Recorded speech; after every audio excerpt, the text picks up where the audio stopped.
前世上司见我单身未婚，非要把他200斤的表弟介绍给我，我委婉拒绝后，表弟恼羞成怒，半夜溜进我家，对我痛下杀手。死后我才知道，其实上司一直在做职务侵占的勾当，而我是他们精心挑选的替罪羊。芝芝啊，你看这个小伙子帅不帅？刘总，什么玩意的人也来问我长得怎么样？芝芝，你别生气，我就是看你年纪大了还没有男人要，这才想给你介绍一个对象。这是我表弟李伟，刚调到咱们部门来，你们多接触接触嘛。什么时候轮得到你来管我的私事了？刘总，我是来打工的，不是来给你当弟媳妇的。什么阿猫阿狗都往我面前塞，我这里是垃圾收容站吗？会议室里安静了，柳如烟的脸从白变红，又从红变青。她没想到我会当着这么多人的面对她。芝芝，你说话也不要这么难听吧？这小伙子长得挺帅的，能力也不错，我就是看你们合适才想介绍给你。你一个女孩子，一个人在外面，总得有个依靠。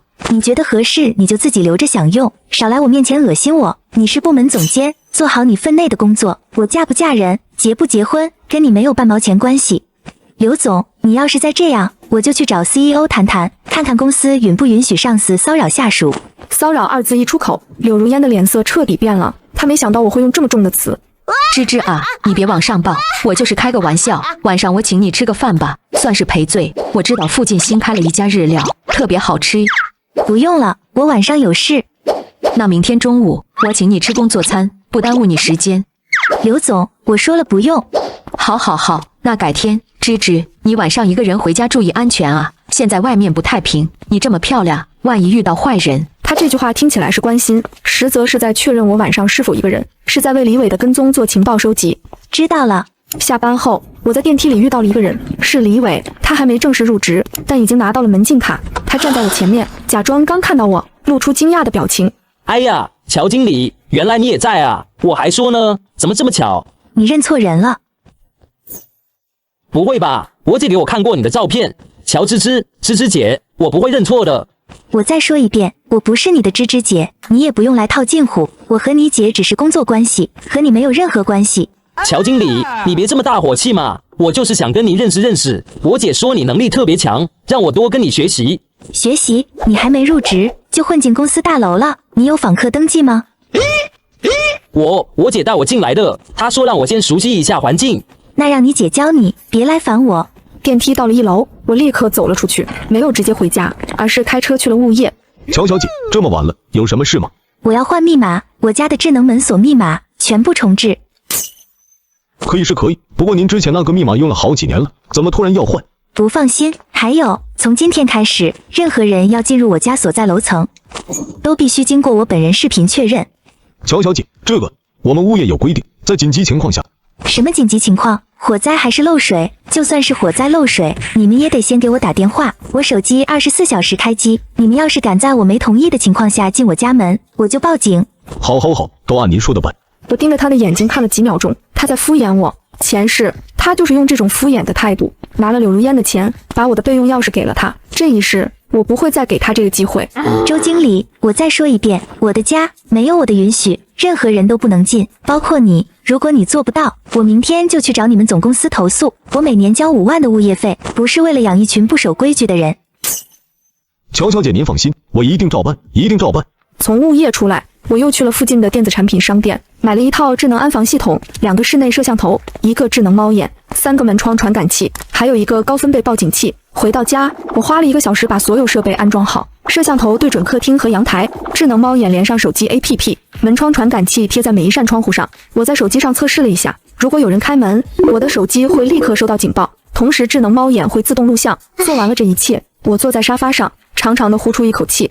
前世你们从正门进来，这一世你们连这栋楼的门都进不来。第二天一早，柳如烟果然又来找我，她端着一杯拿铁，脸上堆满了讨好式的笑容。芝芝，昨天的事你还生气呢？我就是跟你开个玩笑。你看，我今天特意给你带了咖啡，你最爱的燕麦拿铁，少冰少糖。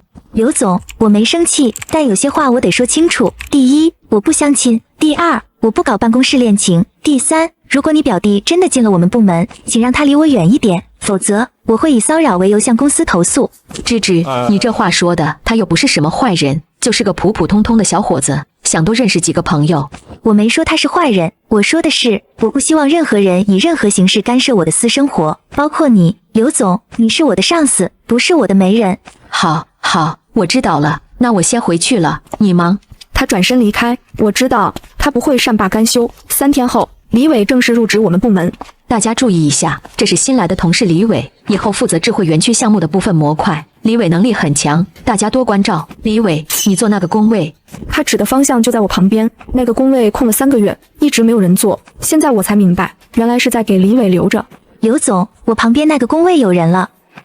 水，我需要2个工位的空间来放项目资料，这个申请我上周就提交给 HR 了，你没有收到吗？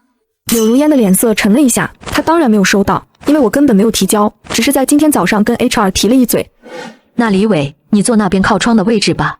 好的，刘总。入职第1周，李伟表现得规规矩矩，他按时上下班，认真完成领导交代的任务，对谁都笑眯眯的，赢得了部门里不少人的好感。但只有我知道，他在观察我。每天中午，他都会恰好在食堂坐在我附近；每天下班，他都会跟我同一时间离开公司，甚至恰好在我常去的那家健身房办了卡。每周2和周4晚上准时出现在我旁边的跑步机上。真正的较量才刚刚开始。柳如烟把一个重要项目甩给了我，表面上是信任，实际上是挖坑。接手后的第3天，我就发现了大问题。我盯着屏幕看了很久，这5条数据的格式、时间戳，甚至字段长度都和正常数据一模一样。如果不是我闲来无事做了全量比对，根本看不出来谁干的，为什么要这么干？我打开数据库的操作日志，一条一条的往回翻。操作日志显示，昨天凌晨1点13分，有人用管理员账户登录了测试数据库。全公司只有3个人有管理员账户，我、柳如烟、BBA 老张。老张上周休年假去了三亚，他的账户应该处于冻结状态，那就只剩柳如烟了。但柳如烟不可能加班到凌晨1点，难道是李伟？他是柳如烟的表弟，拿到管理员账号不是什么难事。我截了图，假装什么都没发生。第2天中午，李伟破天荒地请全部门喝奶茶，送到我面前的时候，多停留了2秒。乔经理，这杯是你的，少冰少糖，我特意记着呢。我不喝奶茶。那你想喝什么？我下楼给你买。咖啡、燕麦拿铁，我姐说你最爱喝那个。不用了，我问你一件事，李伟，你昨天凌晨1点多在干什么？我问得很突然，李伟的脸色明显变了一下，然后笑得更用力了。凌晨1点，当然是在家睡觉啊。乔经理问这个干什么？随便问问，你的黑眼圈挺重的，最近没睡好？没有，我睡得挺好的。他在撒谎，我倒要看看他到底想干什么。行了，你去忙吧。好的，乔经理，有事您叫我。3天后，我终于查出了真相，是李伟在数据中台里植入了虚假数据，系统一旦上线会立刻崩溃，到时候责任全算在我头上。而李伟作为配合人员，不仅不会受罚，还会因为协助排查问题而受到表扬。我花了整整2天时间，把所有虚假数据整理成一个表格，然后找到了李伟。李伟，数据中台里有一些异常数据，你知道吗？什么异常数据？就是那种不在原始日志里，被人直接写进数据库的数据。3天前，你是不是加班了？你吓唬谁呀？没有啊，我那天很早就走了，可能是系统漏洞吧。系统漏洞不会精准的只写入5条数据，而且每一条都恰好让性能指标变好看。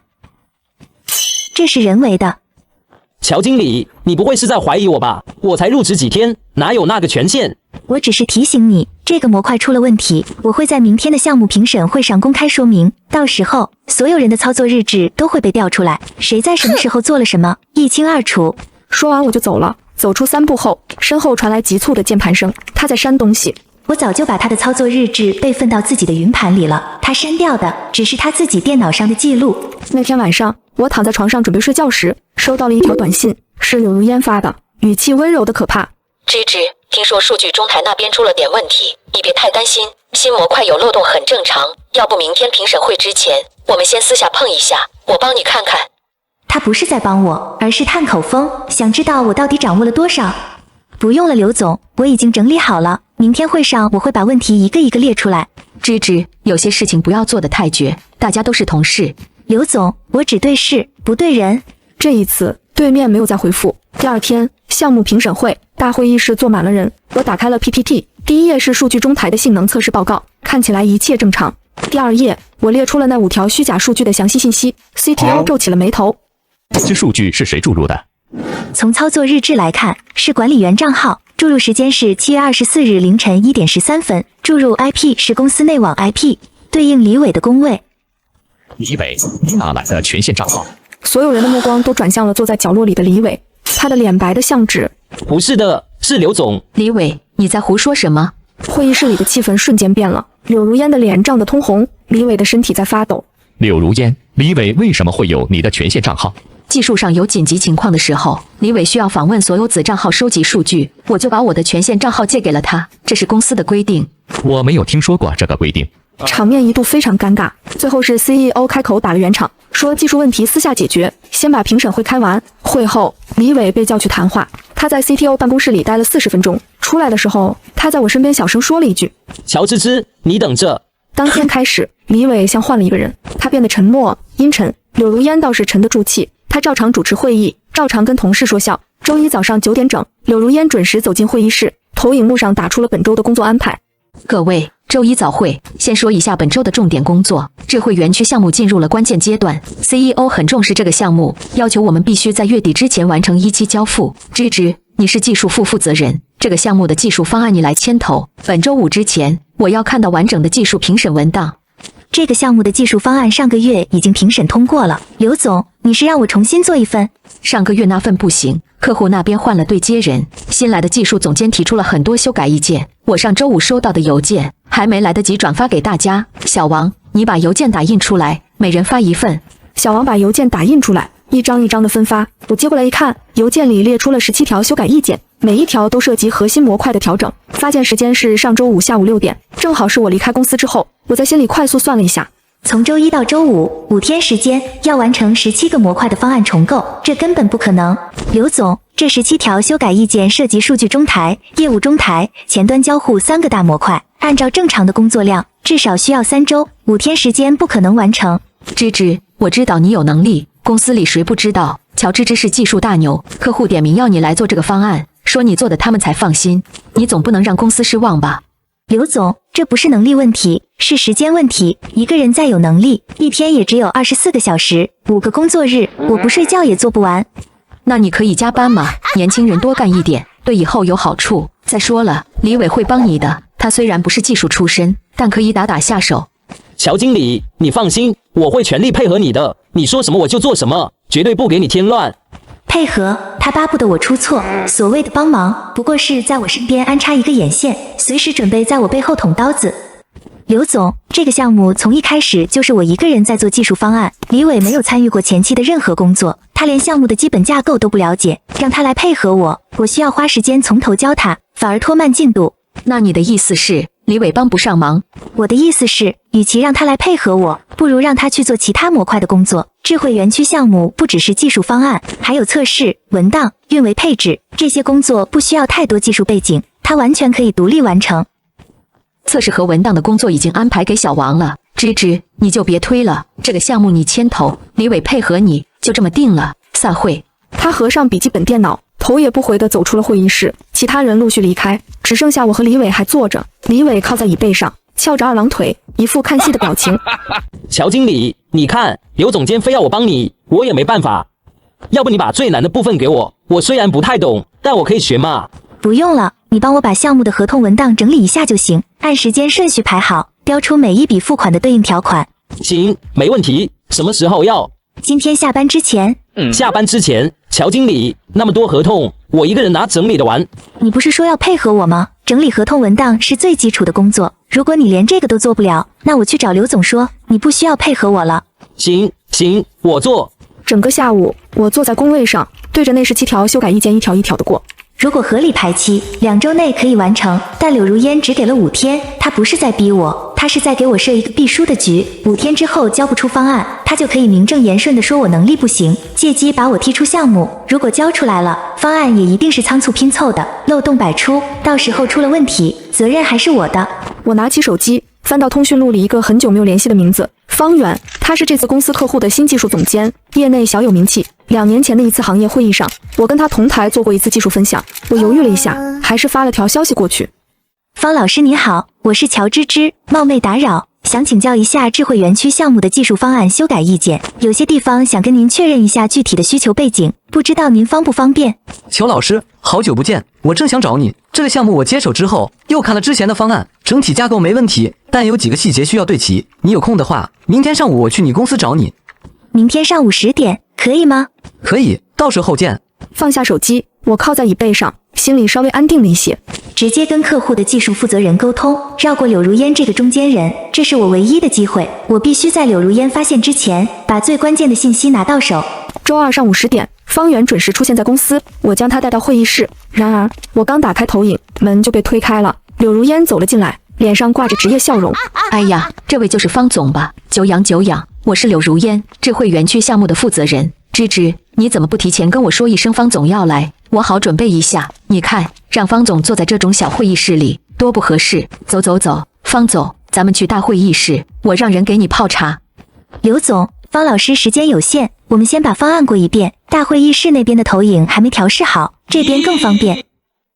那怎么行？方总是贵客，怎么能委屈在这种地方？小王，去把大会议室打开，把投影调好。方总，您稍等2分钟。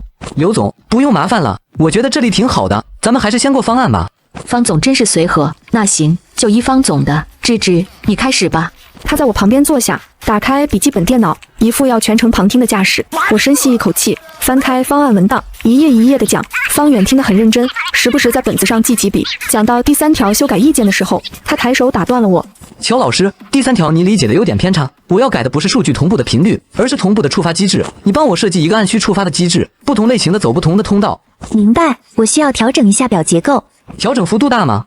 还好，大概涉及7张核心表，如果加班做的话，1周能搞定。可以，其他14条意见都是小问题，你按照邮件里写的改就行。方总，您看这个时间能不能再压缩一下？我们 CEO 很重视这个项目，希望月底之前能看到完整的方案。刘总，质量比速度重要，这个项目后面还要用3年5年，基础打不好，后面全是坑。乔老师，你按你的节奏来，我跟你们 CEO 也认识，到时候我跟他说。既然方总都这么说了，那好吧，芝芝，你听方总的。乔老师，我得走了，马上还有个会，你按咱们刚才讨论的改，有问题随时给我打电话。好的，谢谢方老师。方总，我送您。不用了，刘总，您忙，乔老师送我就行。我送方远到电梯口，等电梯的时候，他压低声音对我说了一句：乔老师，你们这个刘总不太对劲，上周5他给我发邮件，说要我尽快出一版修改意见，最好在6点之前。我当时就觉得奇怪，正常的项目沟通不会这么赶，你自己小心点。我知道，谢谢方老师。方案的事情不急，你慢慢做，有问题随时找我。电梯门关上，我站在原地愣了几秒钟，连一个外人都看出来了，柳如烟在故意给我制造麻烦，只是他不知道，这不仅仅是职场倾轧，而是生死之争。送走方远后，我回到工位，发现李伟站在我的办公桌旁边，手里拿着一个 U 盘。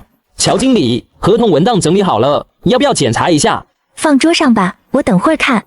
你不现在看，我怕有遗漏的地方，你早点指出来，我早点改。我说了等会儿看。行，你是领导，你说了算。李伟把 U 盘扔在我桌上，转身走了。我打开 U 盘里的文件，合同文档整理的倒是很工整，但我注意到一个细节，有一份补充协议的页码不对，第4页和第5页之间明显少了一页。我来到档案室，翻开纸质版的合同档案，找到了那份补充协议的原件。不出我所料，第4页和第5页之间确实还有一页，上面列出了5笔付款的明细，收款方是一家名叫天元咨询的公司。我拿着那页附件，在复印机上复印了一份，然后把原件放回档案袋。第2天，柳如烟在部门群里发了一条消息：各位 CEO 临时决定，今天下午3点在顶层会议室开智慧园区项目的专题会，所有项目核心成员必须参加，请提前准备好各自的汇报材料。消息发出去之后，群里一片安静，所有人都感觉到了不对劲。CEO 很少临时开会，除非出了什么大事。与此同时，我的手机震了一下，是柳如烟单独发给我的消息。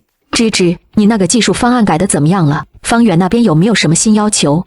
他在套我的话，想知道方远跟我说了什么。还在改，方老师给了一些方向性的建议，我正在落地。你抓紧 ，CEO 最讨厌拖进度的人。下午3点，所有员工来到顶层会议室，长条桌两旁坐满了人。开始汇报吧，谁先来？我先来吧，我给大家汇报一下项目的整体进展。柳如烟走到投影幕前，翻开 PPT， 第1页是项目的里程碑图，第2页是资源投入表，第3页是风险评估，一切看起来都很正常，直到他翻到第4页。目前项目最大的风险是技术方案的进度严重滞后。按照原计划，技术方案应该在2周前完成评审，但由于技术副负责人乔芝芝迟迟没有提交最终的方案，导致后面的开发、测试、上线全部往后推。如果这种情况持续下去，月底交付的目标肯定无法实现。会议室里安静了，所有人的目光都转向我。CEO 皱了皱眉 ，CTO 面无表情，财务总监低头在笔记本上写着什么。刘总，我有不同意见。你说。第一，技术方案的原定评审时间是2周前，但那个时候客户还没有提出修改意见。第二，这17条修改意见涉及核心架构调整，按照正常的工作量需要3周。第三，我不是迟迟没有提交，而是在用最短的时间做最大的努力。刘总，如果你觉得我能力不行，你可以换人，但你不能在会上歪曲事实，说技术方案滞后是我的责任。芝芝，我没有针对你的意思，我只是在陈述项目的实际状况。你有没有针对我，大家心里都清楚。好了，别争了。乔芝芝，你跟客户那边沟通过了，方圆怎么说？方老师同意把修改时间压缩到1周，他还说质量比速度重要，希望我们不要为了赶进度而牺牲架构的稳定性。下周3之前能交吗？能，但我有一个条件。什么条件？在这1周之内，任何人不许以任何理由打断我的工作，包括临时开会、临时汇报、临时配合其他模块的调试。我需要整块的时间来写代码和文档。可以，刘如烟，这1周你不要给他安排任何其他工作，智慧园区项目的事情全部以乔芝芝的技术方案进度为准，其他人配合他，不是他配合其他人。乔芝芝，你还有别的要求吗？有，我需要李伟离开这个项目。李伟猛地抬起头，脸上闪过一丝慌乱，柳如烟的脸色也变了。为什么？因为他上周帮我整理的合同文档，故意删掉了一页附件，那页附件涉及一笔付款的明细，收款方叫天元咨询。我查了一下，那是刘总的舅舅王建国名下的公司。会议室里炸开了锅 ，CTO 猛地坐直了身体，财务总监停下笔，抬起头盯着柳如烟 ，CEO 的脸也沉了下来。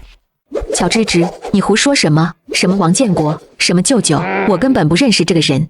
刘总，那页附件上有他的签名和公司公章，你要我现在把复印件拿出来给大家看吗？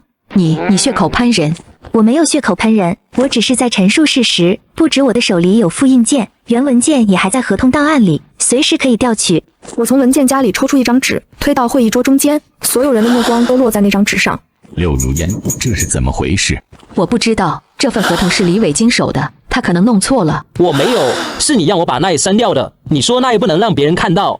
会议室里彻底安静了，所有人都瞪大了眼睛。柳如烟的脸扭曲了，她死死盯着李伟，眼神里全是不可置信和愤怒。李伟，你在胡说什么？我什么时候让你删东西了？就是你，上周2晚上，你给我打电话，说合同文档里有一页附件不能让别人看到，让我删掉再交给乔芝芝。你还说如果他问起来，就说本来就没有那一页。你血口喷人！住嘴！乔芝芝，你继续说。我没有别的要说了，我只是希望在技术方案完成之前，李伟不要再接触任何与这个项目相关的工作。李伟有删改合同文档的前科，我不能保证他会不会在其他地方动手脚。李伟，从现在开始，你停掉智慧园区项目的所有工作，你先去做运维支持，具体安排等通知。散会。刘如烟，你留一下。其他人陆续离开会议室，我最后一个走出去，关上门之前，我听到了 CEO 的声音。刘如烟，我需要你解释一下，为什么你舅舅的公司会出现在我们的合同附件里？ CEO， 这真的是误会。那个天元咨询是做技术咨询的，跟我们项目有业务往来。业务往来？那为什么之前从来没有报备过？你知不知道公司的关联交易制度？我知道。你知道你还这么做？刘如烟，你在公司干了8年，我一直很信任你，但这一次你让我很失望。我轻轻关上门，转身离开，走廊里空无一人，只有我的脚步声在回荡。这一局我赢了，但我知道柳如烟不会善罢甘休。又过了几天，我加班到很晚，终于完成了技术方案的修改，然后把最终版的方案文档发到了项目群里。做完这一切，我靠在椅背上，长长的呼出一口气。与此同时，李伟从茶水间走了出来，手里端着一杯咖啡，经过我的工位时停下了脚步。芝芝姐还不走啊？叫我乔经理。乔经理，这么晚了，一个人回家不安全吧？要不我送你，我开了车，顺路。不用，我自己有车。那你一个人也不安全啊？你看你这么漂亮，万一遇到坏人，我姐说了，让我多照顾照顾你。你在威胁我？哪能啊，我是在关心你，乔经理，你一个人住，晚上回家多不安全。要不你把地址告诉我，我每天下班送你回去，不麻烦的。李伟，我不需要你的关心，你做好你自己的事就行。还有，我不管你是谁的关系户，在我这里，能力不行就是不行。你上周交的那份报告，数据错了3处，我本来想在部门会议上说的，给你留点面子，你自己回去改。哼，谢谢乔经理提醒。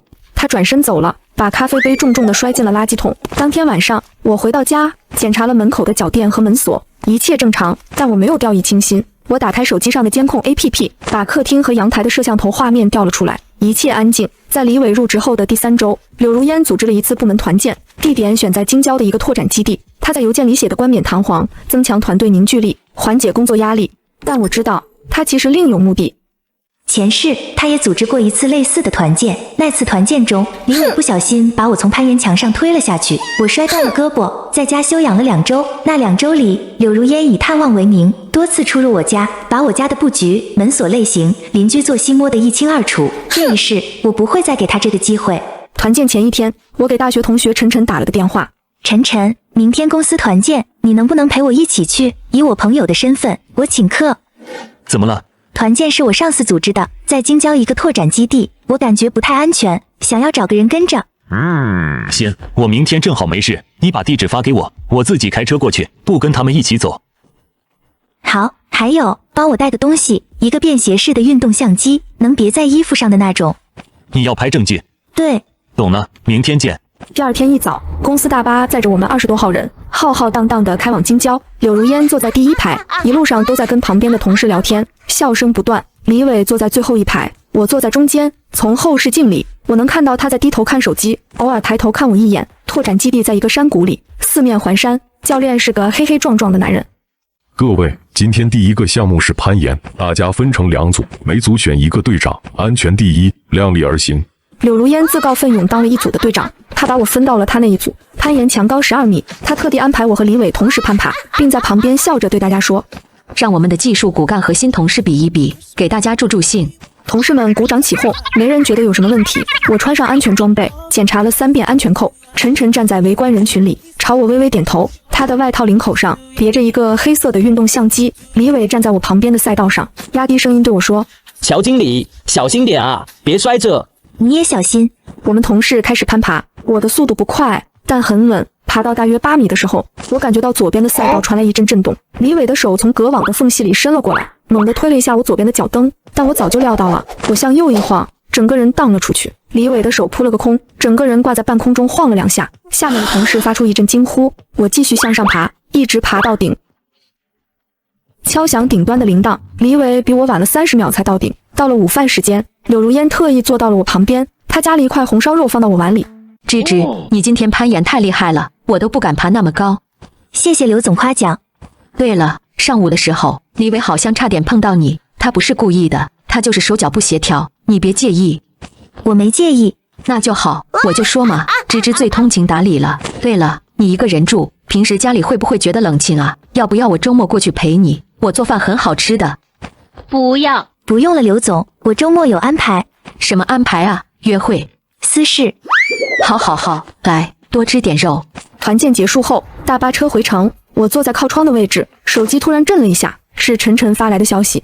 视频已经导出，他的手伸过来的动作拍得很清楚。发给我。接下来的2周，我一边正常工作，一边暗中收集证据。我趁柳如烟不在的时候，用手机拍下了她办公桌上的一份合同草稿。那是一份天元咨询的补充协议，内容是把合同金额从480万增加到520万。我还在公司服务器上设置了一个监控脚本，只要柳如烟删除任何与天元咨询相关的文件，就会自动备份到我这里。我甚至在柳如烟和李伟常去的那间小会议室里，提前放了一支录音笔。周3下午，柳如烟和李伟走进了会议室，我坐在自己的工位上，戴着耳机，假装在听音乐。实际上，我的手机连着录音笔的蓝牙，可以实时听到那边的声音。姐，审计组下周就要来了，王建国那边说发票已经开好了，但这个月的款还没到，他催了好几次了。不能再赚了，这个月的账已经做不平了。你跟他说，再等1个月。他说他等不了，他那边资金链快断了，如果这个月钱不到位，他就把账本交出去。他敢，他的钱都是我们给的，他要是敢乱说，大家一起死。姐，你别激动，我就是转述一下他的话，要不这个月先给他转20万，先稳住他再说。20万，你知道20万在账上怎么解释吗？审计组不是傻子，他们会查每一笔大额支出的。那怎么办？我想想办法。对了，那个乔芝芝，她最近怎么样？他就那样，天天加班，天天板着个脸。我试过跟他套近乎，他不接招。她有没有在查项目的事？我觉得他在查。上周他找我调了智慧园区项目的全部合同，说是要做技术方案评审。你给他了？我能不给吗？他是负责人，有这个权限。乔芝芝不能留了。宝姐，这是什么意思？审计组下周来，如果他在这之前把证据交上去，我们全完了。你想让我做什么？他一个人住，你有他家地址吗？还没查到。别查了，我直接去人事系统里调。我是总监，有权限看员工档案。姐，你不会是想……你别管，做好你的事就行。我知道了。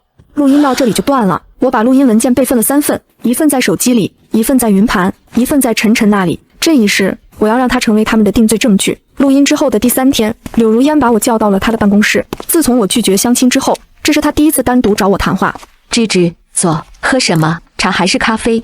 不用了，刘总，什么事？芝芝，我今天叫你来，是想跟你聊聊，你最近是不是对我有什么意见？我有什么意见？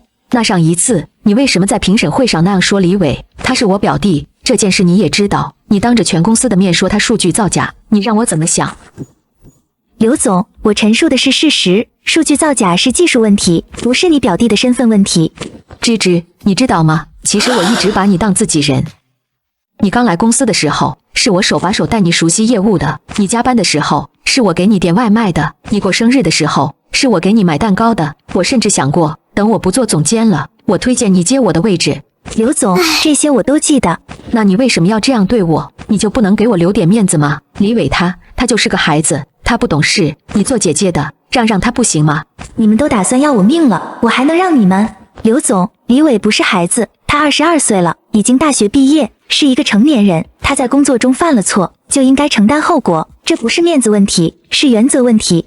原则？什么原则比人情更重要？芝芝，你一个女孩子在外面打拼，没有人帮衬，你觉得能走多远？我本来想让我表弟跟你多接触接触，以后可以互相照应，你倒好，把他往死里整。刘总，我不需要他照应。不需要，你一个人住，一个人吃饭，一个人去医院，一个人过年，你觉得你很厉害，你觉得你很独立。我告诉你，你现在年轻，你觉得没什么，等你老了，病了，动不了了，谁来管你？刘总，如果没有别的事，我先回去了。芝芝，你别走，我还有话跟你说。柳如烟从抽屉里拿出一个信封，放在桌上，推到我面前。你看看这个。我打开信封，里面是一张支票，金额20万。这是什么意思？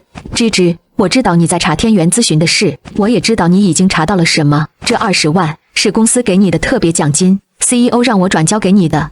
他在撒谎，公司的每一笔奖金都有正式的通知和审批流程，不会是这种私下给支票的方式。这20万是封口费。刘总，这个我不能收。为什么？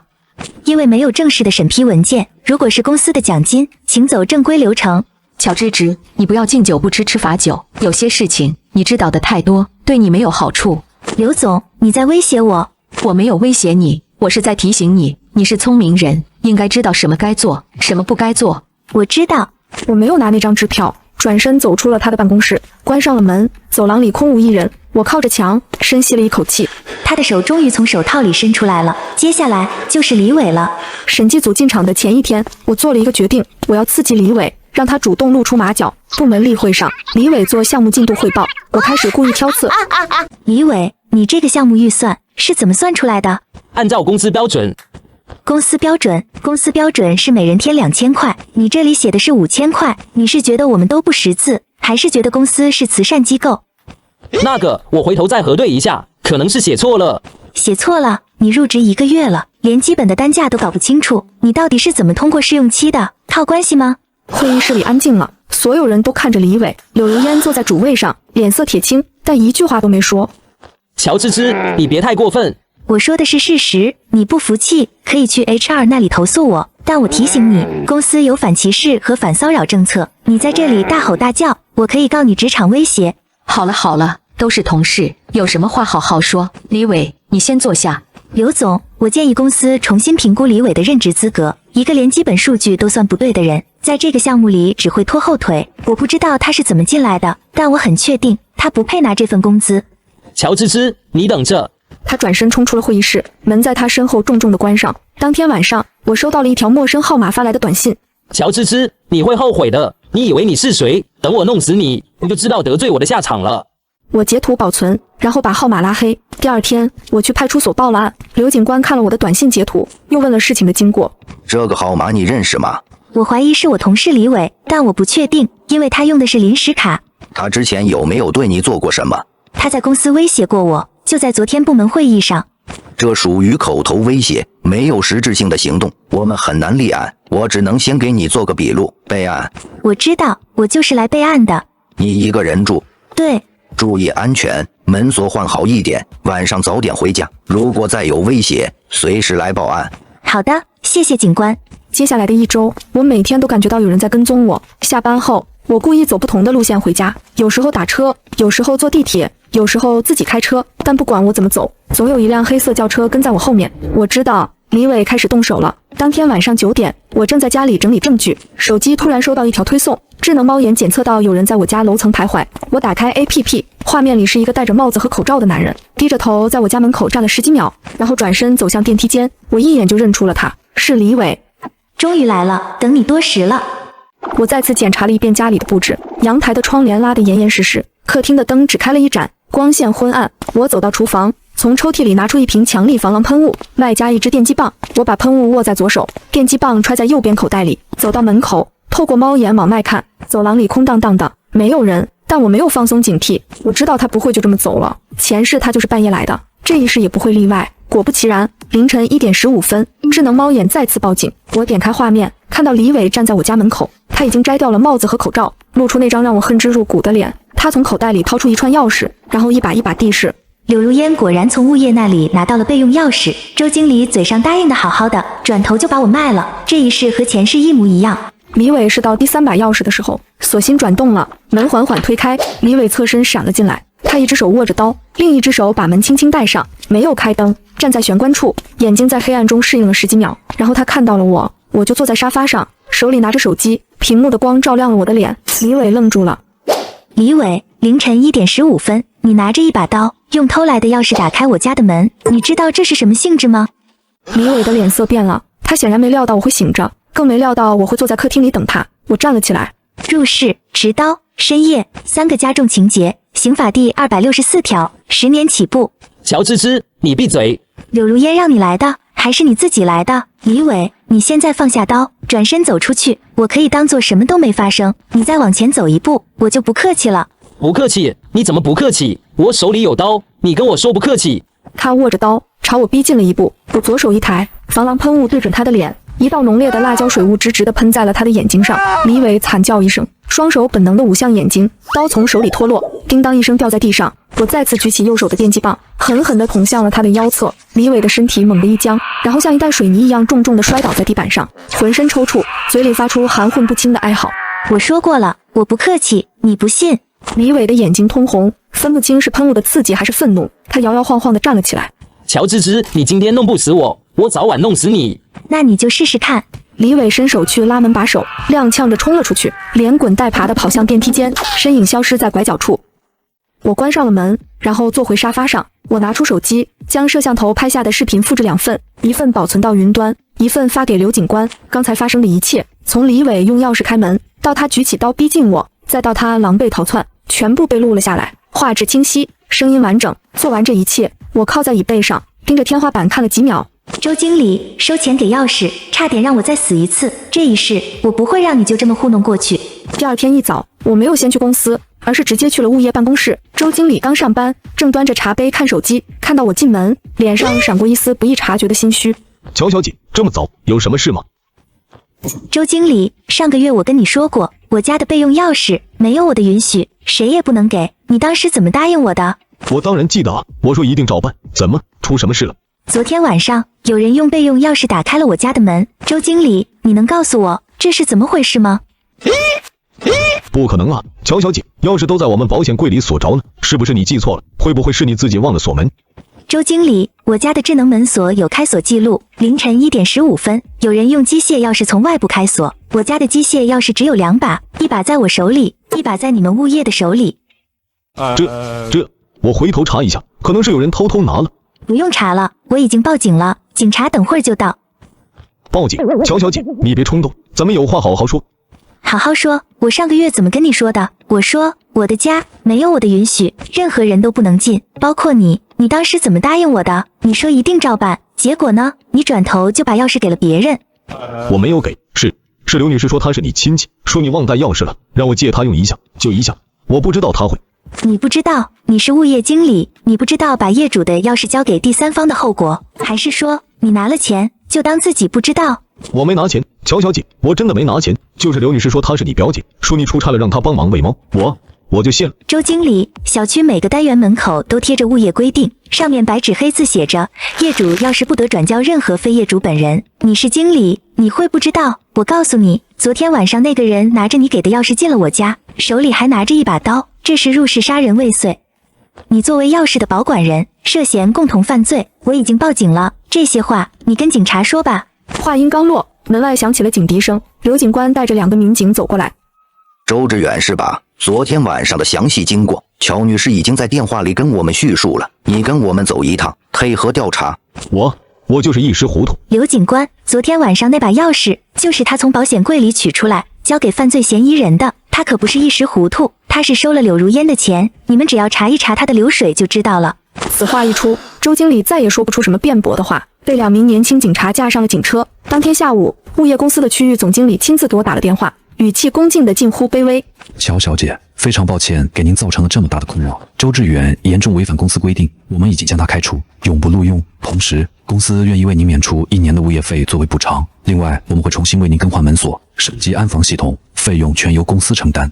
免除物业费就不用了，我要你们做2件事。第一，从今天开始，我家的钥匙只有我一人持有，物业不得留存任何备份。第二，把你们的人员管理制度发给我一份，我要确认你们不会再犯同样的错误。一定，我亲自督办。乔小姐，真的非常抱歉。挂断电话，我接着收到一张刘警官发来的照片，李伟成功落网，他被2名警察压着，双手背在身后，眼神又恨又怕。片刻后，刘警官打来电话。我们在他家里搜出了作案时穿的衣服，口袋里有备用钥匙，刀虽然被你留在现场了，但他家里还有一把一模一样的。另外，他手机里有和柳如烟的聊天记录，里面清清楚楚地写着他们的作案动机。乔女士，这次他跑不掉了。谢谢刘警官。不用谢，接下来就是走司法程序了。你注意安全，有什么需要随时联系我。我放下手机，长长的呼出一口气。李伟被抓，柳如烟失去了左膀右臂，再对付他就容易多了。第2天一早，我的手机收到了服务器监控脚本的警报。监控脚本显示，柳如烟的管理员账户在凌晨3点12分到4点08分之间，删除了智慧园区项目文件夹下所有的合同、邮件和付款记录，一共237个文件，包括合同扫描件、邮件往来、付款凭证、审批记录，全部被永久删除。我打开了另一个窗口，所有这些文件我早就下载到了本地，并且上传到了云端。我把这些全部打包发给了晨晨。证据齐了，可以报案了。收到，今天就去经侦大队，等我消息。同一天上午，我给公司 CEO 发了一封邮件，邮件标题是关于我部门总监柳如烟及其表弟李伟涉嫌职务侵占的举报。我列出了时间线、金额以及柳如烟删除服务器文件的记录。1个小时后 ，CEO 的秘书打来电话：“乔经理 ，CEO 请您现在来一趟他的办公室。”好的。我走进 CEO 办公室的时候，看到公司的法务总监和人力副总也在，3个人坐在沙发上，面前的茶几上摆着笔记本电脑和几份文件，气氛很凝重。乔经理，你邮件里说的这些有证据吗？有，这是完整的证据包。我把 U 盘放在他桌上 ，CEO 拿起 U 盘，插进笔记本电脑，打开文件，看了几分钟，表情变得越发凝重。这些合同都是柳如烟签的。对，每一份都有他的电子签名和审批记录。这个天元咨询到底是什么公司？其实就是一家空壳公司，注册地址是一个众创空间，没有实际办公场地，没有员工，没有社保记录。法人代表叫王建国，是柳如烟的舅舅。柳如烟在人事档案里没有填这个亲属关系。柳如烟现在在哪？他今天请假了，说他表弟出了事，要去派出所。立刻通知他，明天上午来公司面谈，在此之前冻结他所有的系统权限、门禁卡、邮箱、服务器、VPN 全部停掉。要不要报警？乔经理已经报了，我们配合警方调查。走出办公室，我长长的呼出一口气，这件事马上就要画上句号了。第二天上午，柳如烟没有来公司面谈，反而是晨晨给我打来电话，声音里带着压抑不住的兴奋。芝芝，柳如烟被抓了，警察在她家里抓到她的，她正在收拾行李，准备跑路。行李箱里装了100万现金、护照，还有一张飞往泰国的机票。他认了吗？一开始不认，说自己是清白的，说你是诬告。后来警察把证据摆在他面前，他就不说话了。李伟呢？还在看守所，他的故意杀人案和职务侵占案会并案处理。王建国呢？也被抓了，警察从他家里搜出了记账本，上面详细记录了每一笔赃款的去向，铁证如山。挂了电话，我坐在沙发上，盯着天花板看了很久。3个月后，案件开庭审理，柳如烟和李伟坐在被告席上，面容沧桑，而我也作为证人出庭。我将长久以来掌握的所有证据全部交给了法官，证据清晰明了，这场判决没有任何悬念。法官敲了一下法锤，检察官站起来，翻开文件夹。经依法审查查明，被告人柳如烟利用其职务便利，虚构外包服务合同，套取公司资金共计人民币418万元。被告人李伟提供个人银行账户接收赃款，并协助柳如烟伪造合同及发票，证据确实充分，罪名成立。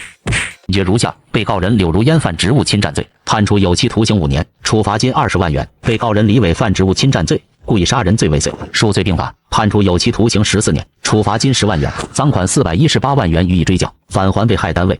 柳如烟听到判决，双腿一软，瘫坐在地上。李伟猛地抬起头，看向我的方向，眼睛里全是恨意。乔芝芝，你等着，我出来不会放过你的。你以为你赢了？我告诉你，我记住你了。等我出来，第一个找你。法警按住李伟，将他拖出了法庭。判决下来后的第2周，公司召开了全体员工大会。各位同事，今天召集大家开这个会，是有一件重要的事情要宣布。关于前部门总监柳如烟及其弟李伟职务侵占一事，公司已经配合司法机关完成了全部调查，追回赃款418万元，公司没有遭受实际经济损失。在此，我要特别感谢一个人，乔芝芝，是他主动发现并举报了这一犯罪事实，为公司挽回了巨额损失。经公司董事会决定，授予乔芝芝特别贡献奖，奖金20万元，同时任命乔芝芝为产品研发部总监，即日起生效。台下响起了掌声，我站起来，微微点头，回到新的办公室。我做的第一件事不是看项目报告，而是写了一份关于建立公司关联交易审查及亲属回避制度的建议。我不想再看到下一个柳如烟。